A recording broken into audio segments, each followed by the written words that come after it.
Hello everyone, welcome back to the channel. अगर जो इसके पहले के दो पार्ट्स आपने नहीं देखे हैं तो जाइए उन्हें जरूर देखिएगा, उनका लिंक डिस्क्रिप्शन में है। तो जाइए पहले वो दो पार्ट्स को देखिए। उन दोनों वीडियोस में मैंने बताया है importance, features, levels and objectives of management with keywords के साथ। इस वीडियो में हम देखेंगे नेचर एंड कोऑर्डिनेशन का कंसेप्ट जो हमारे बिजनेस स्टडीज के चैप्टर नंबर 1 के अंदर है। सो चलिए कंसेप्ट समझते हैं।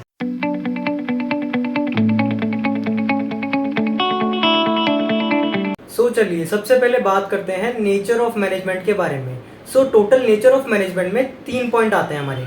Management as science, management as art and management as profession. अब हम यहाँ पे ये देखना चाह रहे हैं कि ये जो साइंस के फीचर हैं क्या ये मैनेजमेंट के अंदर प्रेजेंट हैं या फिर नहीं है। साइंस का सबसे पहला फीचर आता है हमारा सिस्टमेटिक बॉडी ऑफ नॉलेज। ये सिस्टमेटिक बॉडी ऑफ नॉलेज का मतलब होता है कि साइंस को पढ़ने के लिए क्या हमारे पास स्टडी मटेरियल है या नहीं है।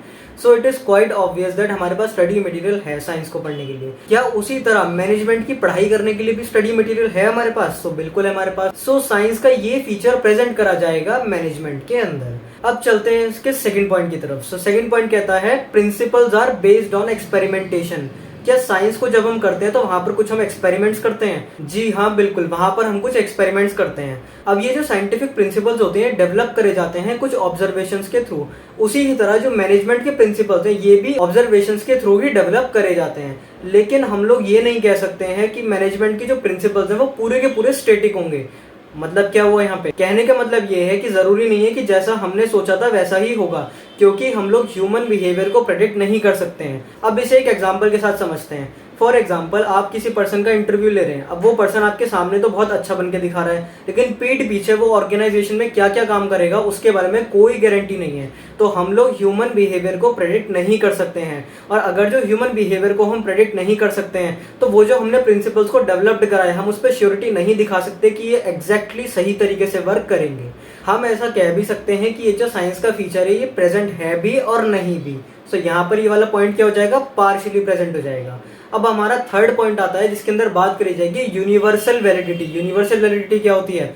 यूनिवर्सल वैलिडिटी का मतलब होता है कि अगर जो साइंस हमारे यहाँ पर है तो साइंस सभी जगह पर है और साइंस का यूज सभी जगह पर करा जाएगा, लेकिन एक ही तरीके से करा जाएगा, क्योंकि साइंस हमारी स्टेटिक नेचर की होती है। मैनेजमेंट के जो प्रोसीजर होते हैं वो डिफरेंट होते हैं और उसने यूज करने का और अप्लाई करने का तरीका भी अलग अलग हो सकता है। हो सकता है कि हम इंडिया में किसी और तरीके से अप्लाई कर रहे हैं और अमेरिका में किसी और तरीके से अप्लाई कर रहे हैं। तो इन सब पॉइंट्स में देखा जा सकता है कि जो यूनिवर्सल वैलिडिटी है वो मैनेजमेंट ऑफ प्रिंसिपल्स के साथ नहीं रहेगी। यूनिवर्सल वैलिडिटी ये फीचर प्रेजेंट नहीं करा जाएगा मैनेजमेंट के अंदर। अब हम चलते हैं अपने सेकंड नेचर की तरफ। सेकंड नेचर हमारा कहलाता है art. Management as an art. Art के अंदर क्या बताया जाएगा? बेसिकली आर्ट का पहला फीचर आएगा हमारा सिस्टमेटिक बॉडी ऑफ नॉलेज। ये सेम पॉइंट है आपका। क्या आर्ट को पढ़ने के लिए कॉपी बुक्स हैं? बिल्कुल हैं। और उसी ही तरह मैनेजमेंट को पढ़ने के लिए भी कॉपी बुक्स हैं? बिल्कुल है। तो ये वाला फीचर प्रेजेंट करा जाएगा मैनेजमेंट के अंदर। अब आप लोग एक बात का ध्यान रखिएगा, ये जो हमारा बार बार वर्ड आ रहा है ना, well defined body of knowledge या फिर सिस्टमेटिक बॉडी ऑफ नॉलेज, जिसके अंदर मैं बार बार बात कर रहा हूँ कि कॉपी बुक्स हैं या नहीं है, तो इस पॉइंट का कीवर्ड रहेगा स्टडी मटेरियल। जब कभी भी आपके सामने केस स्टडी के अंदर स्टडी मटेरियल के रिगार्डिंग कोई बात करी जाएगी और बोला जाएगा कि बताओ नेचर का कौन सा फीचर है ये, तो आप आंसर लिख के आएंगे well defined body of knowledge या फिर सिस्टमेटिक बॉडी ऑफ नॉलेज। तो यहाँ पर कीवर्ड हो जाएगा स्टडी मटेरियल। अब चलते हैं आर्ट के सेकंड फीचर की तरफ। जो फीचर क्या होता है हमारा? Personalised application.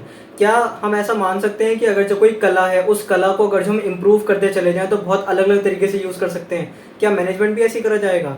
बिल्कुल करा जाएगा। आपने देखा होगा अगर जो कोई मैनेजर है वो छोटी सी फर्म को मैनेज कर रहा है तो वहां से वो एक्सपीरियंस लेते लेते लेते लेते बहुत बढ़िया अगर जो फर्म में पहुंच जाएगा तो वहां पर वो सबसे बेस्ट मैनेजमेंट कर पाएगा। इसका मतलब वो भी प्रैक्टिस के साथ साथ जैसे जैसे उसने काम को सीखा वैसे वैसे उसने उस काम को बढ़िया करता चला गया। तो यहाँ पर ये वाला प्रिंसिपल प्रेजेंट करा जाएगा हमारा मैनेजमेंट के अंदर। पर्सनलाइज्ड एप्लीकेशन, कोई पर्सन अपनी तरीके से यूज कर रहा है मैनेजमेंट को, कोई पर्सन अपनी तरीके से मैनेजमेंट का यूज कर रहा है for the benefit of organisation. Same होता है आर्ट के अंदर। ये वाला फीचर भी प्रेजेंट करा जाएगा। लास्ट फीचर है आर्ट का based on practice and creativity. क्या जो आर्ट है, फॉर एग्जाम्पल आपने कहीं पर गाना गाना सीखा है, ठीक है, तो गाना गाना में सबसे पहले स्टेप्स हमारे होते हैं सारे गामा पादा नीसा। अब ये आप भी सीखोगे और अगर जो आपका फ्रेंड है वो भी सीखेगा। इन फ्यूचर जाकर आप में से कौन बड़ा सिंगर बनेगा ये डिपेंड करता है कि आपने कितनी ज्यादा मेहनत करी, कितने ज्यादा बढ़िया तरीके से अपने आप को इम्प्रूव करा क्रिएटिविटी डेवलप करी। क्या यही चीज़ मैनेजमेंट में आ सकती है? क्या मैनेजर अगर जो क्रिएटिविटी का इस्तेमाल करे, अपने दिमाग को चलाए और सोचे कि मैनेजमेंट ऐसे हो सकती है, हम प्रॉफिट ऐसे कमा सकते हैं, तो क्या इसका बेनिफिट नहीं होगा ऑर्गेनाइजेशन को? तो ये वाला पॉइंट भी प्रेजेंट करा जाएगा मैनेजमेंट के अंदर कि हम लोग क्रिएटिविटी का अगर जो यूज़ करें मैनेजमेंट में, तो वो मैनेजर भी बहुत अच्छे से अपने आप को डेवलप करके किसी बड़ी कंपनी का मैनेजर भी बन सकता है, उस कंपनी को रन करने में हेल्प कर सकता है। सो हमने देखा कि जो आर्ट के 3 फीचर्स होते हैं, 3 के 3 फीचर्स प्रेजेंट करे जाएंगे मैनेजमेंट के अंदर।